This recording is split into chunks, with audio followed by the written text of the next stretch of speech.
హైదరాబాద్లో ఒక చిన్న గదిలో రవి అనే అబ్బాయి జీవితం నడుస్తోంది.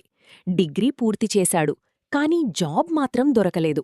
రోజూ ల్యాప్టాప్ ముందు కూర్చొని అప్లై చేస్తాడు, కాల్స్ కోసం ఎదురుచూస్తాడు. కాని ఎక్కడ్నించీ స్పందన రాదు. ఇంట్లో ఒత్తిడి పెరుగుతోంది, డబ్బు లేదు. ఫ్రెండ్స్ అందరికీ జాబ్స్ వచ్చాయి, వాళ్లతో మాట్లాడటానికి కూడా తడబాటు మొదలైంది.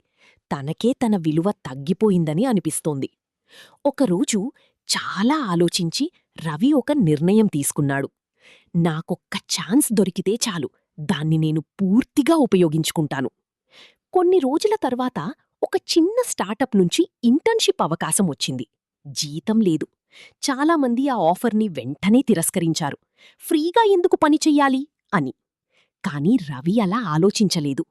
అతనికి అది జాబ్ కాదు, ఒక ఛాన్స్ అనిపించింది.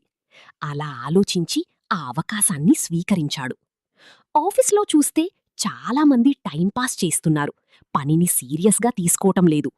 కాని రవి మాత్రం వేరేలా ఉన్నాడు. రోజూ అందరూ వెళ్ళిపోయాక కూడా రాత్రి 2 గంటల వరకు కూర్చొని పనిచేస్తాడు.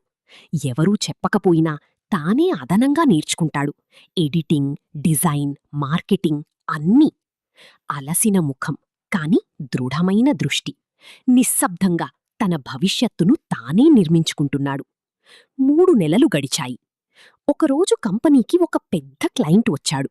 ఆఫీస్లో అందరికీ టెన్షన్, ఎవరికీ క్లారిటీ లేదు, ఎవరూ ముందుకు రావటం లేదు. అప్పుడు రవి నిశ్శబ్దంగా ముందుకు వచ్చాడు. ఇప్పటికే తాను సిద్ధం చేసిన ప్లాన్తో కాన్ఫిడెంట్గా ప్రెజెంట్ చేశాడు. స్పష్టంగా మాట్లాడాడు, అయోమయం లేకుండా వివరించాడు. క్లయింట్ ఇంప్రెస్ అయ్యాడు.